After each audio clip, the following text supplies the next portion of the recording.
Então, isso aconteceu ontem à noite, eram 6h24 da noite, e o Departamento de Assuntos Ocidentais, o Escritório de Assuntos Ocidentais do Departamento de Estado, subdivisão que inclui relacionamento com o Brasil, do órgão que nos Estados Unidos é equivalente ao Ministério das Relações Exteriores, em uma conta que normalmente só publica em inglês, fez uma publicação em português, que dizia o seguinte: vocês estão vendo na tela, eu não preciso sequer traduzir.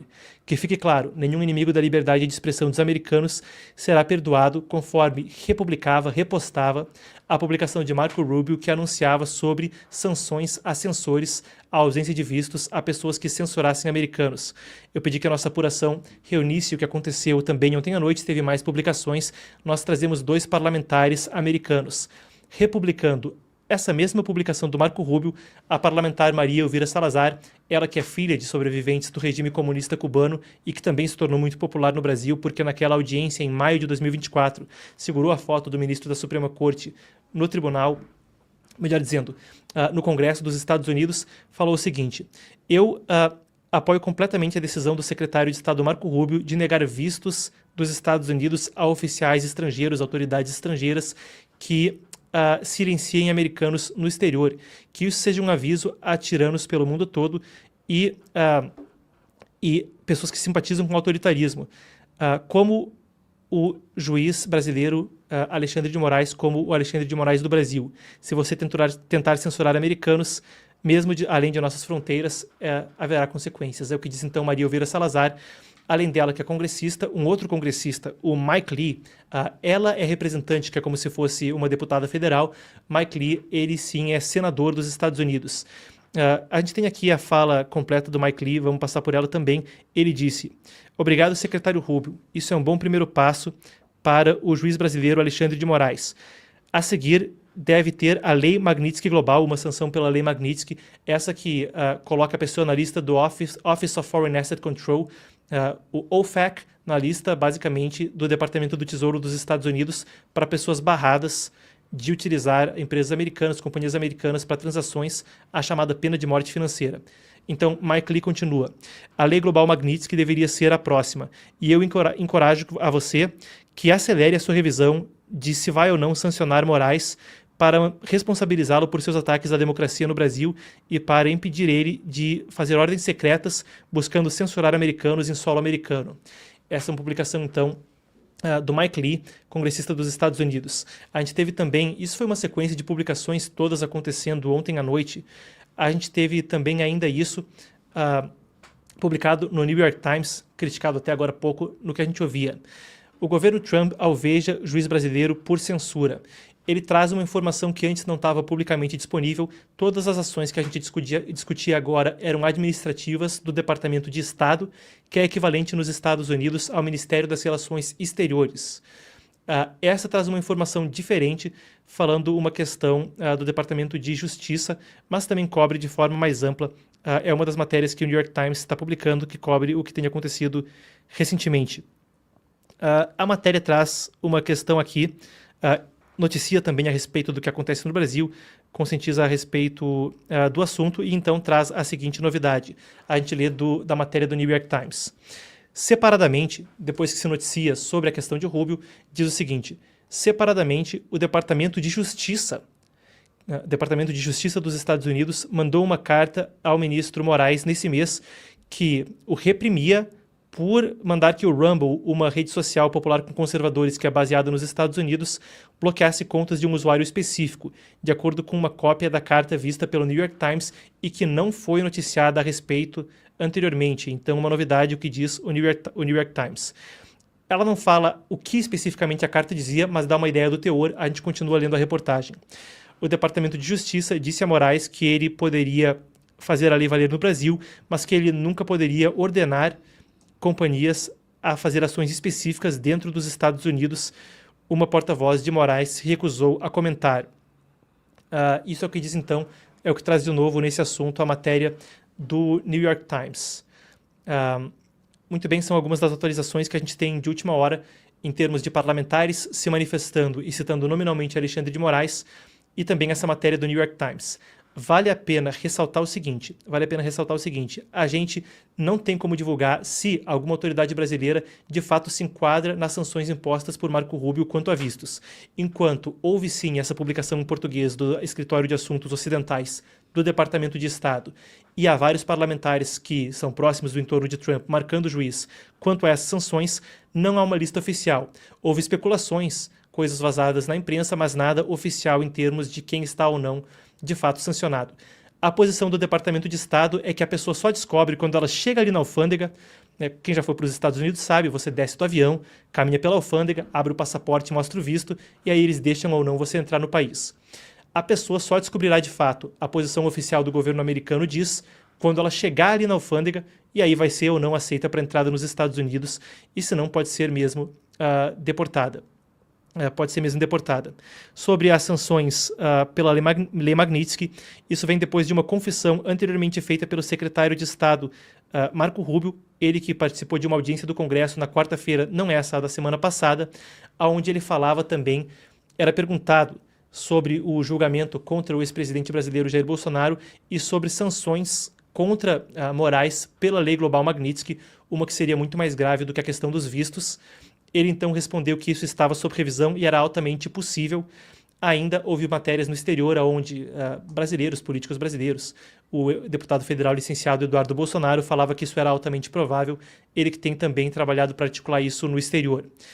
Eu creio que a gente tem mesmo esse vídeo resgatado, a gente resgata de quarta-feira passada o vídeo de quando Marco Rubio falou a respeito do assunto. I want to switch to Brazil, if I may. Mr. Secretary, as you're certainly aware, the alarming human rights decline in Brazil. We've seen pervasive censorship, political persecution targeting the entire opposition, including journalists and ordinary citizens. What they're now doing is an imminent politically motivated imprisonment of former President Bolsonaro. This crackdown is extended beyond Brazil's borders, impacting individuals on U.S. soil. The 2023 Financial Times article actually talked about this. What do you intend to do, and would you be looking at Supreme Court justice sanctioning of Alexandre de Moraes under the Global Magnitsky Act? That is under review right now, and it's a great possibility that will happen. Thank you so much, Mr. Secretary. With that, I yield back. Bom, muito bem. Feita então a notícia, a gente traz alguns dos últimos desdobramentos. A gente aqui busca sempre agir com muita integridade no que a gente noticia, então vale a pena ressaltar que enquanto essa notícia veio pelo New York Times, noticiando a respeito do Departamento de Justiça, isso traz uma repercussão para o debate público e, portanto, noticiamos, não há confirmação oficial, é uma informação que vem por aí. Claro, aí cada um pode fazer o próprio julgamento, se acreditar ou não, etc., e quanta credibilidade coloca em cada veículo. Agora, vale a pena também dizer que houve algumas outras notícias que emergiram quanto a preocupações de ministros do Supremo e como eles estavam reagindo ao assunto. Aqui, se a gente não puder verificar isso de forma independente, a gente vai sempre falar para você que a gente não pode verificar de forma independente e se for algo especulativo, a gente vai acabar por não relatar. Então, tem mais questões, quem quiser falar de especulação pode procurar na imprensa, tem coisas saindo sobre isso o dia todo, isso é o que a gente tem agora, certo? Então, eu gostaria ainda de acrescentar, antes da gente sair, pessoal, que hoje a gente aproveita essa cobertura especial para também trazer um destaque humanitário. Tem muita gente que está conhecendo o canal agora, talvez você esteja se perguntando, mas essa notícia, vocês estão apoiando alguém e de qual lado vocês estão? A resposta é a seguinte, a gente está buscando te manter informado sem fazer militância político-partidária e trazer esses elementos para você formar a sua própria opinião. Então aqui é um lugar onde a gente tem os princípios de verdade, tradição e esperança para quem está conhecendo o canal agora, mas buscamos evitar militância político-partidária. Nossa posição é tentar te dar os fatos e aí você forma a sua própria análise, a sua própria opinião. Isso dito, a gente também costuma ir a fundo em uma série de assuntos, principalmente internacional, e fazemos coberturas especiais como essa, nos aprofundando em tradução simultânea do presidente americano, de outros eventos importantes da política global, e estamos transmitindo de segunda a quinta-feira um noticiário que foca-se em política internacional, mas também abordamos esporadicamente a questão brasileira. Se você não quiser perder nada, se inscreva no canal e esteja com a gente também por WhatsApp. A melhor forma de nos acompanhar é por WhatsApp, você vai receber também mais conteúdo interessante que a gente só manda por ali. Hoje está indo um artigo interessantíssimo por lá. Esteja conosco por WhatsApp. É esse código QR aqui do lado ou pelo link aqui embaixo. E aí, ainda pessoal, hoje é uma live muito especial também, porque a gente quer fazer um convite para você com uma questão humanitária. Enquanto isso é o Epoch Times, isso é o que a gente está tentando fazer, pelo menos estamos nos propondo a tentar fazer isso, tem uma pauta em especial onde a gente sempre dá uma atenção a mais, e é a questão de direitos humanos na China. Os fundadores dessa empresa criaram o Epoch Times para noticiar sobre a crise de perseguição religiosa sob o regime comunista chinês, porque eles próprios sobreviveram a essa crise, são sobreviventes de repressão religiosa do regime chinês. E a gente dá por isso uma atenção especial à pauta de direitos humanos e a como isso acontece no regime chinês. E hoje está acontecendo uma situação muito importante para esclarecer a respeito desse assunto, e a gente quer tomar um ponto para fazer uma conscientização humanitária para o público. Acontece o seguinte: entre as muitas atrocidades de perseguição religiosa que acontecem no regime autoritário por ali, pedi até para a produção, a gente pode remover a tarde abaixo de mim, já não estamos mais na mesma notícia. Mas para a gente falar a respeito disso também, a questão é que o regime chinês tem perpetrado violações de direitos humanos em grande escala, isso é uma questão histórica de repressão às religiões por ali. Em 1992, quando tinha a ilusão que naquele clima de abertura econômica também haveria uma abertura social, muitas práticas religiosas, e até não religiosas, mas filosóficas, ou do que eles chamam de autocultivo, começaram a se disseminar amplamente na China. Naquela década de 90, uma prática em particular começou a se disseminar de forma mais acentuada. Ela se chamava Falun Gong, também conhecida como Falun Dafa. É uma prática que tem inspiração budista, taoísta, resgata tradições chinesas e é pautada pelos princípios verdade, compaixão e tolerância. A lógica é que a pessoa tenta se melhorar, enquanto também faz exercícios meditativos. Em 1999, o Partido Comunista Chinês fez uma estimativa de que 1 a cada 12 chineses, 100 milhões de pessoas na época, praticavam Falun Dafa ou Falun Gong, essa prática meditativa. O que aconteceu dali para frente, quando o partido percebeu que isso era maior que o número de filiados, deflagrou uma perseguição religiosa contra esse grupo. O regime recrudescia, voltava à sua pior época em termos de violações de direitos humanos, primeiro contra essa prática e seus praticantes, seus adeptos, mas depois expandindo isso para cristãos, muçulmanos, advogados de direitos humanos e outros. De 99 até agora, isso se estendeu de forma cabal. Para quem quiser saber de fontes, a gente tem aqui um livro chamado Uma China Mais Justa, é do Gao Dishang, a minha cópia está em inglês, ele também está disponível em chinês. Minha luta como um advogado de direitos no maior estado comunista do mundo, onde ele documenta como ele advogou em casos de perseguição religiosa e sobre a perseguição ao Falun Gong. Acontece que em 2019, um rumor que já era há muito tempo cogitado foi confirmado por um tribunal independente em Londres. O Sir Geoffrey Nice, uma das principais referências em direito internacional, um sujeito que julgou o genocídio na Península Balcânica, na Europa, depois da dissolução da Iugoslávia comunista. Esse tribunal, desse jurista tão respeitado, independentemente revisou a evidência e concluiu que na China, principalmente contra praticantes de Falun Gong, também chamado Falun Dafa, mas contra outros grupos e outras minorias religiosas, provavelmente muçulmanos uigures ou mesmo cristãos, havia a atrocidade da extração forçada de órgãos de pessoas inocentes presas pela sua fé, não por ter cometido qualquer crime. Diante de uma atrocidade como essa, comprovada por uma diversidade de fontes, eu citei 2, mas há tantas mais, incluindo investigações como Bloody Harvest, um livro chamado Colheita Sangrenta, de 2 advogados de direitos humanos, e The Slaughter, o morticínio, do ativista Ethan Gutmann, 2 obras que renderam até indicação ao Prêmio Nobel da Paz para esses 3 em 2017. Diante de toda essa série de provas, tem muita gente agindo para fazer alguma coisa a respeito. E é aí que eu chego a esse encerramento da live de hoje. Uma organização de médicos que militam contra essa extração forçada de órgãos de pessoas inocentes contra a sua vontade, chamada DAFOH, se chama Doctors Against Forced Organ Harvesting, é a sigla em inglês, DAFO. Essas pessoas, médicos contra a extração forçada de órgãos, estão com uma petição que já passa de 100 mil pessoas assinando. Ela vai ser apresentada em breve na cúpula do G7, e se chegar a mais de 130 mil pessoas assinando, isso pode ir para uma série de instâncias superiores ser revisada por mais autoridades. Como eu disse, aqui a gente não faz militância político-partidária, mas a gente tem um carinho especial pela pauta de direitos humanos. Sendo assim, para a gente encerrar a live, aqui a gente tem 2 mil pessoas. Eu vou fazer um convite para todos vocês. A produção vai bombardear esse link no chat ao vivo e eu quero que todo mundo dê uma entrada nessa petição da DAFOH, a DAFO, a Organização Médicos contra a Extração Forçada de Órgãos, e deixe a sua assinatura se manifestando contra isso. Leia lá a petição, se você concordar com o que está escrito e quiser repudiar e fazer algo contra a perseguição de praticantes de Falun Dafa na China e outras minorias religiosas perseguidas, como muçulmanos uigures ou mesmo cristãos, vai lá, dá uma assinada, vale a pena. Certo? Eu vou ficar aqui mais um tempo e eu quero que a produção bombardeie. O link está aqui, do lado, dá uma espiada por ali. Eu mesmo recebi o recado de que essa petição estava acontecendo hoje mais cedo, falei com o pessoal da produção, falei com o pessoal da empresa, e a gente disse, vamos ter uma cobertura especial, vai ter mais audiência, vai ter gente interessada em ver o presidente americano e o Elon Musk falando. ao invés de promover a gente, ao invés de promover a assinatura, não. Vamos fazer diferente. Isso aqui é uma causa importante e hoje fecha o prazo para eles chegarem a 130 mil assinaturas. E está quase lá. Que bonito ia ser se a gente conseguisse tomar essa oportunidade para que o Brasil deixasse ali a sua marca e a gente mostrasse que os brasileiros estão sim contra essas atrocidades. Vai lá, deixe sua assinatura, fica o convite e eu vou ficar aqui apontando. Vamos dar um minutinho para todo mundo clicar, enquanto a live está boa aqui, todo mundo entrando. Eu vou ficar só apontando aqui para baixo e a gente vai contar 1 minuto. Pedir que a produção me informe, vamos cronometrar aí em algum lugar? Pedir que o pessoal me informe aqui no chat, quando passar 1 minuto, eu só vou ficar apontando e falando a mesma coisa. Vamos fazer acontecer, vamos fazer acontecer, vamos fazer acontecer. Não vou falar por 1 minuto que vai ser muito longo, né? Mas eu fico aqui com a mão para baixo e posso... Aí, boa, ó. O Spike já assinou, a Solange já assinou. Galera toda assinando. Quem assinar e quiser deixar aí, eu falo que assinou. É isso aí, galera. É isso aí.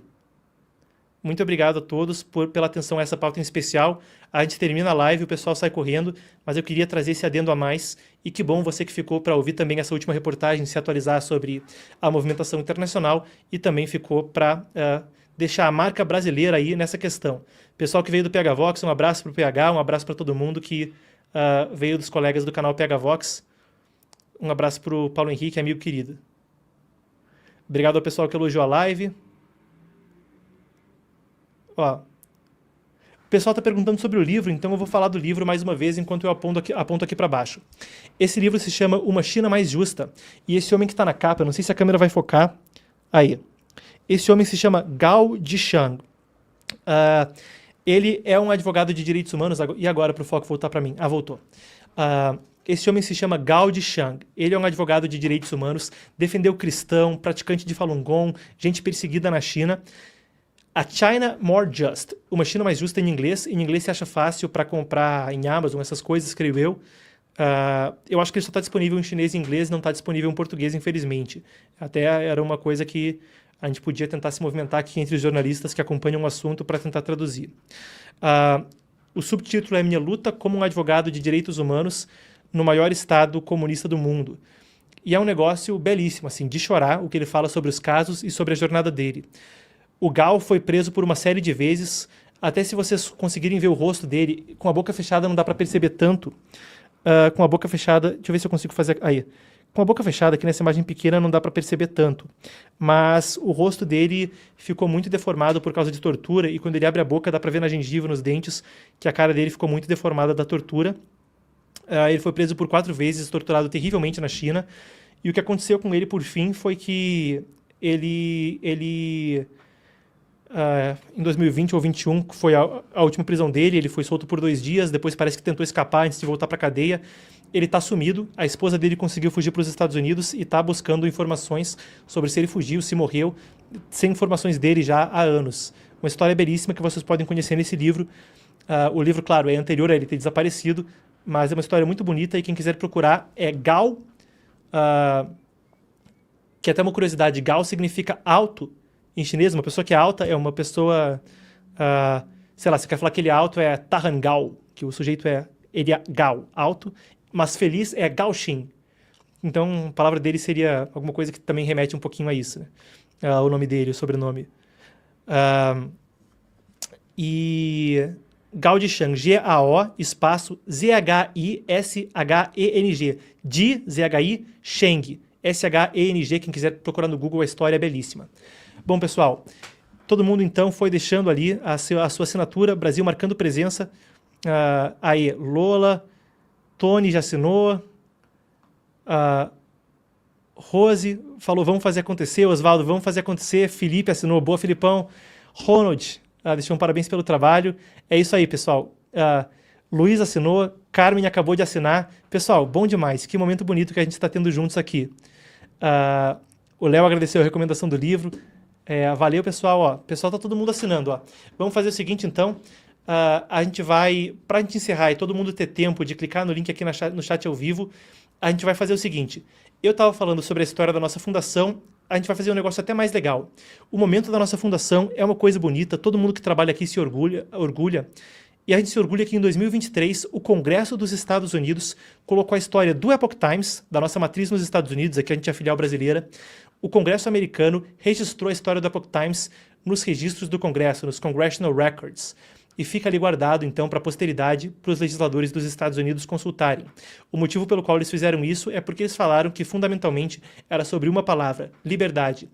E um congressista chamado Ralph Norman, então, foi lá e leu nossa história inteira no registro do Congresso dos Estados Unidos. Esse momento foi capturado em vídeo, a gente tem ele dublado aqui, e para a gente encerrar a live, enquanto todo mundo tem a oportunidade de clicar, a gente vai rodar agora a história do Epoch Times, e eu vou pedir que a produção deixe na tela esse título para todo mundo que não está informado saber do que se trata, e a gente vai ficar jogando, spamando aí então o link para a petição no chat ao vivo. Muito obrigado, pessoal, foi um prazer e uma honra. Eu vou ver você que é novo inscrito, que é velho inscrito, segunda-feira às 5 horas da tarde, aqui no Epoch Times Brasil. Até lá, até nosso noticiário cotidiano. Produção, solta então nossa história. Quem não assinou, vamos marcar a presença do Brasil nessa causa tão importante. Até segunda. Obrigado. Obrigado, senhor orador. Quando Joe Tang estava obtendo seu doutorado em física no Instituto de Tecnologia da Geórgia em 1999, ele nunca imaginou que cerca de 20 anos depois estaria dirigindo o quarto maior jornal americano em número de assinantes. Na época, o Partido Comunista Chinês, o PCC, havia acabado de começar a perseguição à disciplina espiritual Falun Gong, praticada na época por aproximadamente 1 em cada 12 chineses. As pessoas praticavam os exercícios lentos e suaves pela manhã nos parques antes de ir para o trabalho. E assim como qualquer outra campanha de perseguição do PCC, o regime contou com a mídia sob seu controle, tanto a mídia estatal quanto a mídia privada, para demonizar e isolar o grupo. Em uma tentativa de demonizar o Falun Gong e justificar sua perseguição, a mídia fez propaganda de ódio ininterrupta atacando esse grupo de meditação pacífica. John, que havia imigrado para os Estados Unidos, assistiu de longe com horror, enquanto amigos eram perseguidos por suas crenças.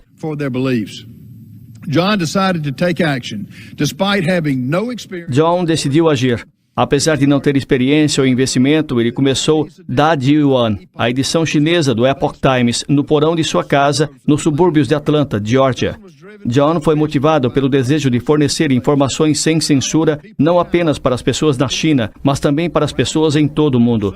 Logo, outros sino-americanos deixaram seus empregos bem remunerados para ajudar John nessa empreitada, aparentemente impossível. O primeiro grupo de repórteres do Epoch Times foi estabelecido na China no ano 2000, cobrindo eventos importantes com foco central nos abusos de direitos humanos do Partido Comunista Chinês. O PCC, no entanto, vê qualquer tipo de reportagem independente sobre seus abusos brutais aos direitos humanos como uma ameaça. Em poucos meses, a polícia chinesa invadiu as redações clandestinas, prendendo todos os repórteres e todos os editores. Eles prenderam especificamente Zheng Yuhui e Xi Xiaoping, que receberam sentenças de 10 anos, onde foram frequentemente torturados. A operação do Epoch Times na China se tornou clandestina e, mesmo assim, a edição chinesa rapidamente se tornou um site referência para a cobertura de eventos atuais ocorrendo na China, com milhões de leitores. Seu jornal impresso agora é distribuído em todo o país e em 30 outros países ao redor do mundo. Todos os dias, muitos chineses quebram o firewall da internet do PCC para ler o site do Epoch Times. Tudo isso não tem sido fácil. Desde a fundação do jornal, o PCC tem travado uma campanha ininterrupta para destruí-lo totalmente. O partido ameaçou os anunciantes do jornal. Eles lançaram ataques cibernéticos incessantes ao seu site e em seus sistemas de TI, e ameaçaram parentes e membros da equipe na China. O assédio não se limitou apenas à China. Em 2016, a casa do então engenheiro-chefe Peter Lee foi invadida por assaltantes, que o amarraram a uma cadeira e o espancaram antes de roubar 2 computadores. Enquanto isso, em Hong Kong, em 2019, assaltantes iniciaram um incêndio na gráfica do jornal. Em 2021, um homem armado entrou no prédio e usou marretas para quebrar equipamentos de impressão. O Epoch Times também inspirou o Tuidan, que significa o movimento para renunciar ao PCC, um resultado das publicações do Epoch Times da série especial 9 comentários sobre o Partido Comunista Chinês, que fornece a revisão mais completa até agora sobre a verdadeira natureza do Partido Comunista Chinês. Mais de 410 milhões de chineses tentaram cortar sua afiliação a esse partido e suas organizações afiliadas, e o número número ainda está crescendo. Percebendo que o PCC tinha feito um enorme esforço para se infiltrar nos Estados Unidos, especialmente nas organizações de mídia, fazendo com que muitos meios de comunicação dos Estados Unidos transmitissem a propaganda do regime comunista, o Epoch Times foi lançado em inglês em 2003 e iniciou uma edição impressa em Nova York em 2004. O jornalismo independente do Epoch Times atraiu um grande número de leitores nos Estados Unidos e é agora o quarto maior jornal do país em número de assinantes. Seu site é lido por dezenas de milhões de pessoas todos os meses, todos os dias, assim como seu irmão chinês. O Epoch Times se orgulha de ser independente e de atender aos interesses dos leitores. Sob o slogan Verdade e Tradição, o Epoch Times segue as melhores práticas e os mais altos princípios do jornalismo e procura destacar o melhor da humanidade para inspirar as pessoas. O Epoch Times agora tem edições publicadas em 36 países e em 22 idiomas diferentes. Pessoal, isso tudo se trata de uma única palavra: liberdade.